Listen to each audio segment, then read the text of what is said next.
नमस्कार, मैं दीपक शर्मा, मेरे यूट्यूब मंच पर आपका स्वागत है। दोस्तों, आप कहेंगे कि मैं ऐसा क्यों कह रहा हूं कि बिहार आज अमित शाह के हवाले हो गया, जबकि लिखा पढ़ी में मुख्यमंत्री तो अभी भी नीतीश कुमार हैं। अब हो सकता है कि कुछ लोग सहमत ना हो मेरी बात से, लेकिन सच्चाई है, जमीनी सच्चाई ये है कि आज बीजेपी के पक्ष में एक बहुत बड़ा फैसला हुआ। एक ऐसा फैसला जिसने नीतीश कुमार को अब सिर्फ नाम का ही चीफ मिनिस्टर बना दिया है। आप कह सकते हैं कि सारी ताकत नीतीश कुमार से छीन ली गई है और वो अब चंद महीनों के मेहमान नजर आते हैं। अब दोस्तों, आज ऐसा कौन सा फैसला हुआ जिसने बीजेपी को सुपर पावर बिहार में बना दिया, इस पर तो मैं आऊंगा, लेकिन पहले मैं नीतीश कुमार की पोजीशन बिल्कुल क्लियर करना चाहता हूं कि ऐसा 20-25 दिन में क्या हो गया कि नीतीश कुमार राजा से रंग की तरफ बढ़ते हुए दिख रहे हैं। ऐसा क्या हुआ? दरअसल नीतीश कुमार की 3 मेन कंडीशंस थी, 3 उनके अरमान आप कह सकते हैं।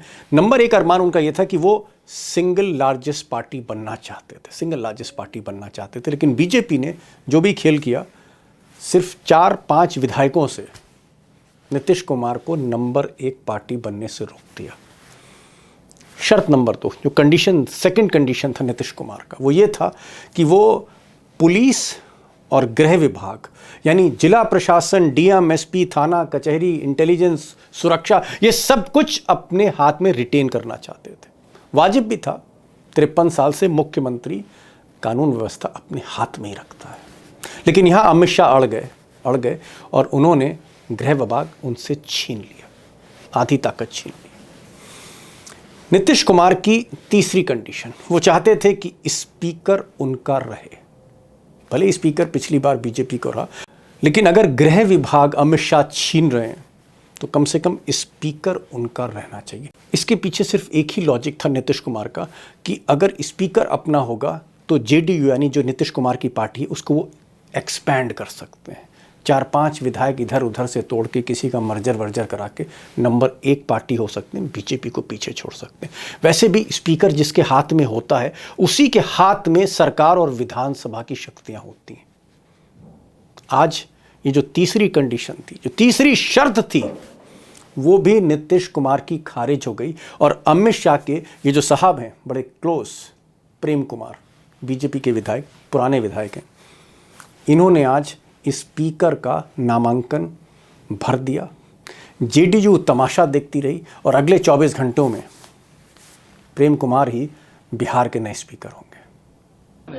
एनडीए गठबंधन के नेताओं का निर्णय के बाद नामांकन करने का जो निर्णय हुआ, उसी के आधार पर हमने आज नामांकन किया विधानसभा अध्यक्ष के लिए जाकर के।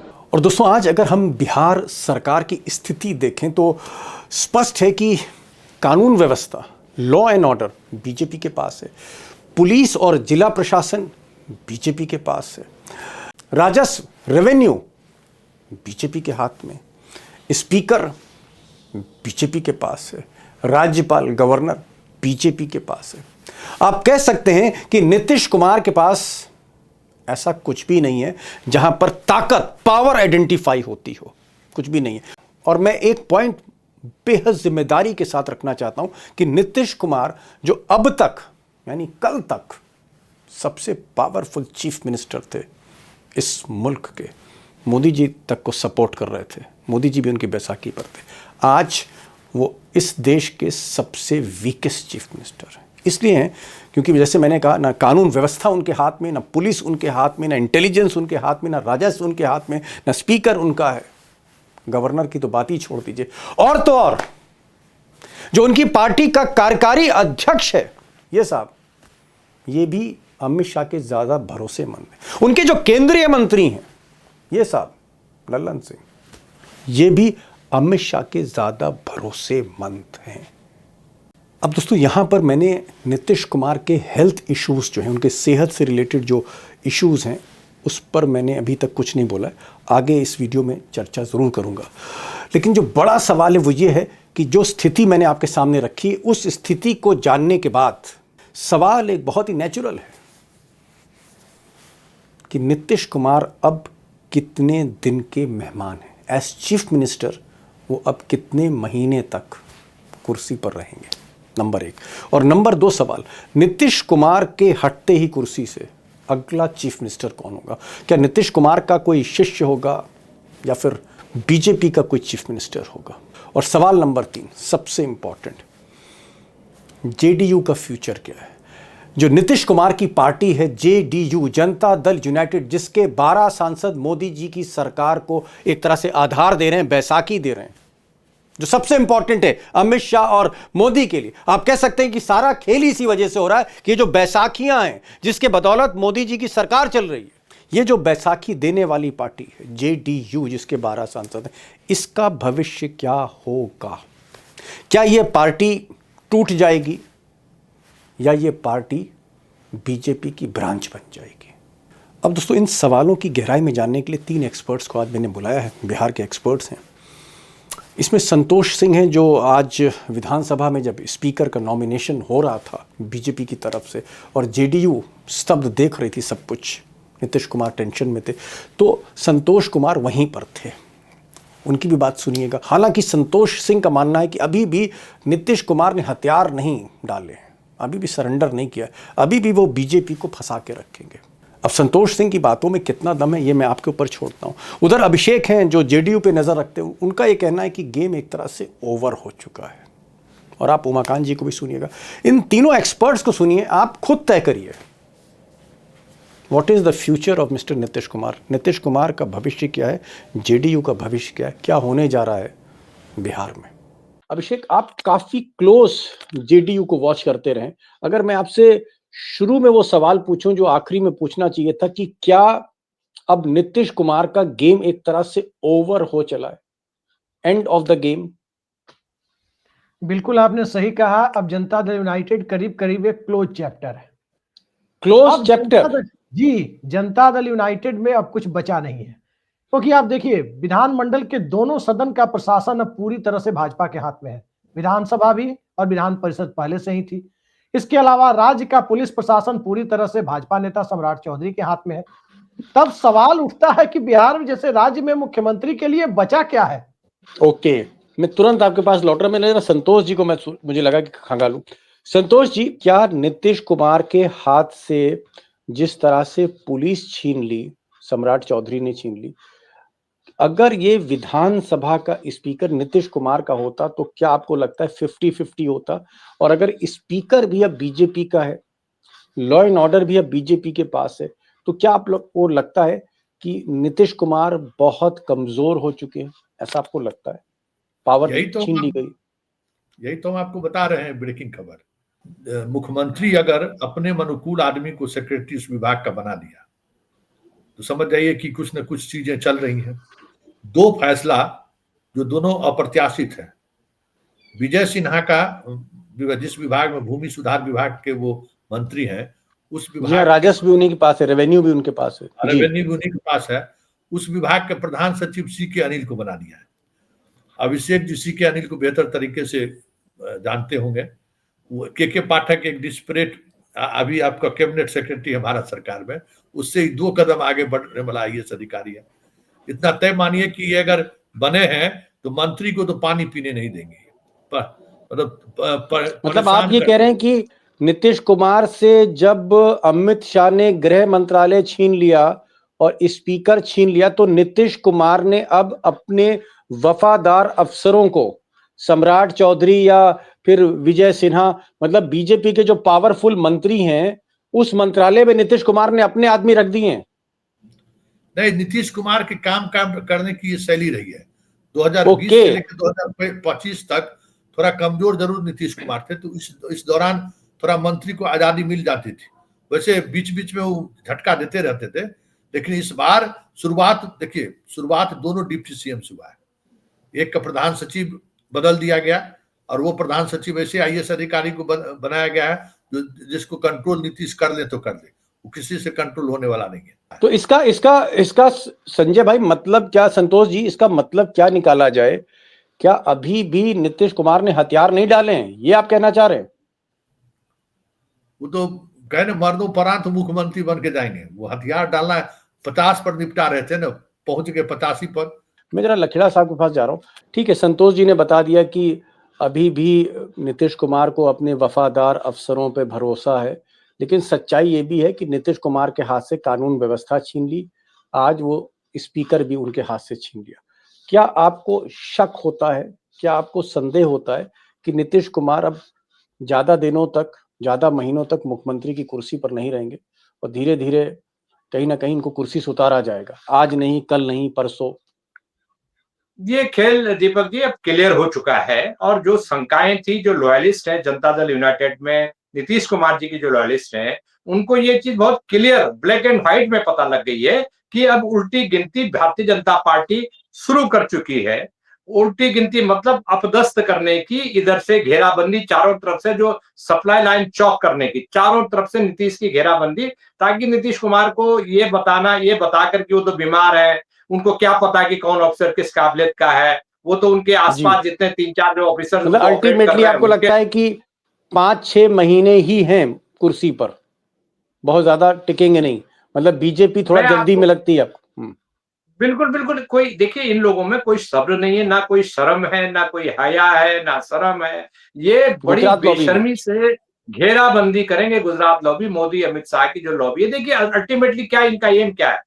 एम है कि बिहार एक गरीब राज्य है, वहां इन्होंने जो सपने दिखाए, उन सपनों की आड़ में ये जो ये कर रहे हैं, उसमें क्या करेंगे, बिहार में जो जमीनें हैं, जमीनों का सौदा करेंगे, ये कौड़ियों के भाव बड़े बड़े पूंजीपतियों को वो जमीन देंगे। सारे राज्य, बीजेपी रूल्ड स्टेट में जितने भी जगह आप देखिए, आप उड़ीसा की हालत रिपोर्ट ले लीजिए, आप झारखंड उत्तराखंड की रिपोर्ट, सारा बिकवा दिया, सारे रास्ते बिकवा दिए, रास्तों के किनारे होटल सारा बिकवा दिया, और पर्यावरण की बातें करते हैं, 4 धाम, सिलक्यारा टनल। तो ये जो चीजें हो रही है, ये नीतीश कुमार को का बिस्तर गोल करने की तैयारी हो रही है। वो 2 महीने, 4 महीने, 6 महीने, 8 महीने, कितना टाइम लगता है, ये 2026 के जो इलेक्शंस वगैरह हो रहे हैं, उसके पहले ये नीतीश कुमार को निपटा के वहां कैप्चर कर लेंगे। समझ गया। लखेड़ा साहब कह रहे हैं कि भाई कुछ ही दिनों की बात है, नीतीश कुमार को हटाने के बाद दरअसल बिहार का टोटल कंट्रोल गुजरात लॉबी अपने हाथ में चाहती, जिस तरह से टोटल कंट्रोल उड़ीसा में है, छत्तीसगढ़ में है, उत्तराखंड में, और फिर वहां पर जो खेल हम अडानी का देखते हैं देश भर में, वही खेल हमें बिहार में भी देखने को मिलेगा। वैसे भी अडानी ने एंट्री ले ली है बिहार में। मैं एक चीज जानना चाह रहा था अभिषेक आपसे कि क्या आपको लगता है कि मान लीजिए नीतीश कुमार से पावरलेस तो कर दिया है नीतीश कुमार को, इसमें कोई शक नहीं है, ये कोई आर्ग्यूमेंट भी इसमें करना बेकार है। नीतीश कुमार को हटाने के बाद आपको लगता है कि क्या लल्लन सिंह, जो नीतीश कुमार के बड़े खास थे और आज अमित शाह के खास हैं, लल्लन सिंह को मुख्यमंत्री बनाएंगे, या बीजेपी सम्राट चौधरी को मुख्यमंत्री बना देगी, या नित्यानंद राय जैसे जो यादव समाज से आते हैं और अमित शाह के जूनियर हैं गृह मंत्रालय में, नित्यानंद राय को बनाया जाएगा? क्या आपको लगता है कि नीतीश को हटा के जल्द से जल्द अमित शाह अपना आदमी मुख्यमंत्री की कुर्सी पर बैठाएंगे? जी बिल्कुल, आप सही कह रहे हैं कि दिल्ली की अब अगली तैयारी वही है। यूं कहें कि जो परिस्थितियां दिखाई दे रही है, उसमें सिर्फ एक औपचारिकता जान पड़ती है ये करना। नीतीश कुमार से समर्थन वापस लेकर उनको अल्पमत में लाना, उनकी सरकार को गिराना, इसके बाद नीतीश कुमार का इस्तीफा होगा और फिर भारतीय जनता पार्टी अपना मुख्यमंत्री बनाएगी। अब इसका मुहूर्त कब निकलता है इस पूरी प्रक्रिया का, ये देखा जा रहा है, क्योंकि संतोष जी जो कह रहे थे कि ब्यूरोक्रेसी के माध्यम से कंट्रोल करने की कोशिश, दीपक जी ये तब होता है जब आपके पक्ष में सदन होता है। अब आप देखिए, नीतीश कुमार ठीक है विधानसभा अध्यक्ष की कुर्सी दिए हुए थे भाजपा को, हम मानते हैं 2020 में जब वो तीसरे नंबर की पार्टी थे, लेकिन उस वक्त वो जानते थे कि बैलेंसिंग एक्ट में आरजेडी 75 विधायकों के साथ मौजूद थी, 80 विधायकों के साथ आरजेडी मौजूद थी, जो एमआईएम वाले चले गए थे। क्या है कि सिंगल लार्जेस्ट पार्टी की कुर्सी अभी भी भाजपा के पास है, और सिंगल लार्जेस्ट की पार्टी की कुर्सी जब तक भाजपा के पास है तब तक नीतीश कुमार की पार्टी सहज हो ही नहीं सकती है। ठीक है, एक और क्वेश्चन जो बहुत इंपॉर्टेंट है, और मैं थोड़ा सा रिएक्शन उस पर लखेड़ा साहब से भी लूंगा, लेकिन एक चीज मैं आपसे पूछना चाह रहा था, क्योंकि देखिए नीतीश कुमार एक डिफरेंट टाइप के चीफ मिनिस्टर हैं, क्योंकि उनके समर्थन से मोदी सरकार चल रही, उनके 12 सांसद जो हैं वो मोदी सरकार को सपोर्ट कर रहे हैं। मोदी अल्पमत में है इस वक्त लोकसभा में, तो मोदी क्योंकि नीतीश की बैसाखियों पर है, तो क्या आपको लगता है कि नीतीश को जब उतारा जाएगा कुर्सी से, तो जो नीतीश कुमार के जो 12 सांसद है, जो पार्टी, वो भी कहीं ना कहीं अमित शाह अपने कब्जे में कर लेंगे? क्या जेडीयू तोड़ी जा सकती है? उसका कुछ स्वरूप आप बता सकते हैं क्या होने जा रहा है पार्टी को लेकर? जिस दिन बिहार का मुख्यमंत्री पद जेडीयू से छिनेगा, उस दिन जनता दल यूनाइटेड का संसदीय दल, विधायक दल दोनों टूट जाएगा। ओके। जब तक सत्ता है, जब तक सत्ता का फेविकॉल है, तब तक बिहार में जनता दल यूनाइटेड का अस्तित्व है। इस सच्चाई को स्वीकार करने में मैं बार बार इस बात को कह रहा हूं, और मुझे कोई झिझक नहीं है कि आरजेडी या बीजेपी वाली स्थिति में जेडीयू कभी नहीं थी। न तो 2005 में थी, न 2010 में थी, न 15 में थी, न 20 में थी, न आज 25 में है। सत्ता ही एकमात्र फेविकॉल है जिसके सहारे जेडीयू टिकी हुई है। जेडीयू टूटेगी जी लखड़ा साहब, क्योंकि ये बात सही कह रहे हैं कि जेडीयू, जो जनता दल यूनाइटेड नीतीश कुमार की पार्टी है, क्योंकि नीतीश कुमार के जो बेटे हैं वो अभी भी राजनीति में नहीं आए हैं, परिवार की पार्टी नहीं है, एक तरह से आप कह सकते हैं एक ऐसी पार्टी जो नीतीश के ही नाम पे चल रही थी। तो नीतीश जैसे ही किनारे होंगे, पार्टी टूट जाएगी। जैसे हम जयललिता की पार्टी देखते हैं, एकदम बिखर गई है एआईडीएमके, या हम नवीन पटनायक की पार्टी देख रहे हैं, बीजू जनता दल, क्योंकि कोई वली वारिस था नहीं। उड़ीसा में नवीन पटनायक का जैसे जैसे सेहत खराब होती गई, पार्टी की भी सेहत खराब होती चली गई। तो क्या आपको लगता है कि कोई वली वारिस नहीं है, उत्तराधिकारी नहीं है, तो ये जेडीयू भी टूटेगी और हो सकता है बीजेपी में मिल जाए? बिल्कुल बिल्कुल, मैं इसमें बिल्कुल सहमत हूँ इस बात से कि जेडीयू एकदम चौराहे पर खड़ी है। और जेडीयू ने जो सरेंडर किया मतलब टिकटों के वितरण में जो वो शुरुआत हो गई थी पहले, जब 2020 में को आप रेशियो मानते हैं कि 2020 का रेशियो, वहां से आपको 15 सीटें कम करके आप बराबरी के दर्जा पर, आप देखिए ना, क्रोनोलॉजी समझिए ना, क्रोनोलॉजी कैसी है। उनको नीचे लेके आए, एसआईआर करवाया, उनको समझाया कि आपका भी फायदा होने वाला है इसमें।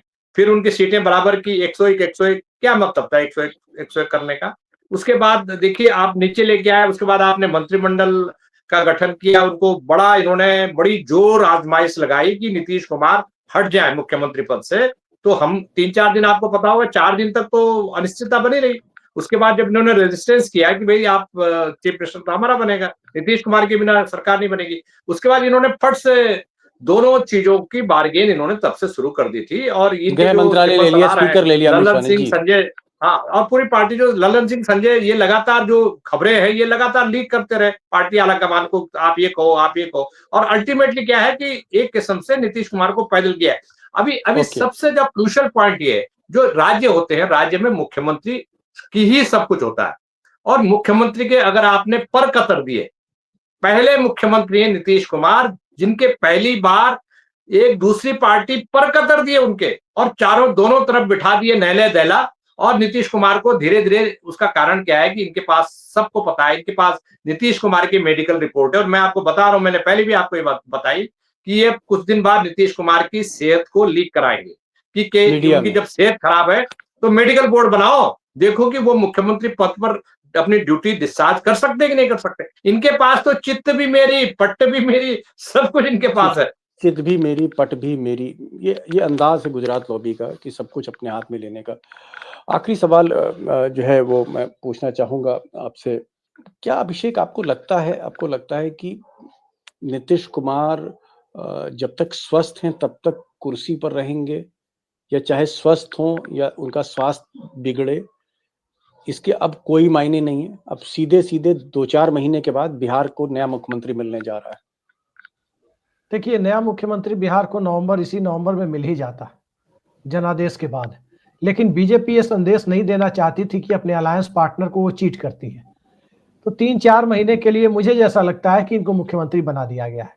बंगाल चुनाव के पहले बिहार में भारतीय जनता पार्टी अपना मुख्यमंत्री बना सकती है, क्योंकि बंगाल में एक बहुत ही ताकतवर पार्टी के तौर पर वो खुद को पेश करना चाहती है, जहां हरियाणा से लेकर दिल्ली, यूपी और बिहार, हर जगह जब ट्रेन दिल्ली से चले और कलकत्ता में घुसे, तो कलकत्ता में को छोड़ करके हर जगह बीजेपी का चीफ मिनिस्टर हो। चलिए, लेकिन एक चीज आप कह रहे हैं कि 3-4 महीने से ज्यादा का अब मतलब मुख्यमंत्री रहे नीतीश कुमार, ये मुश्किल है, ये आप बड़ी बात कह रहे हैं। और यही कमोबेश बात जो है वो लखेड़ा साहब ने की। लखेड़ा साहब ने ये भी कहा कि भाई पार्टी अभी भी, सरकार अभी भी, दोनों चीजें, पार्टी, सरकार, नीतीश कुमार, सब कुछ अभी भी अमित शाह के हाथ में अभिषेक ने कहा कि एक फॉर्मेलिटी के लिए नीतीश कुमार को 3-4 महीने के लिए कुर्सी पर बैठा दिया गया है, ताकि मैसेज ये ना जाए कि बीजेपी अपने छोटे साथियों के साथ एनडीए में चीटिंग करती है, उनको ठगती है, ये मैसेज ना जाए,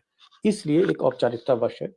बाकी सारी सरकार की ताकत, चाहे वो स्पीकर हो, चाहे वो गृह मंत्रालय हो, चाहे वो राजस्व विभाग हो, सब कुछ नीतीश कुमार से ले लिया गया है, यानी विदाई तय है। लकड़ा साहब, आप इस प्रोग्राम में आए, बहुत बहुत शुक्रिया। अभिषेक, आपका शुक्रिया, और कुछ दिन पहले संतोष जी थे, उनका भी बहुत बहुत धन्यवाद। Thank you.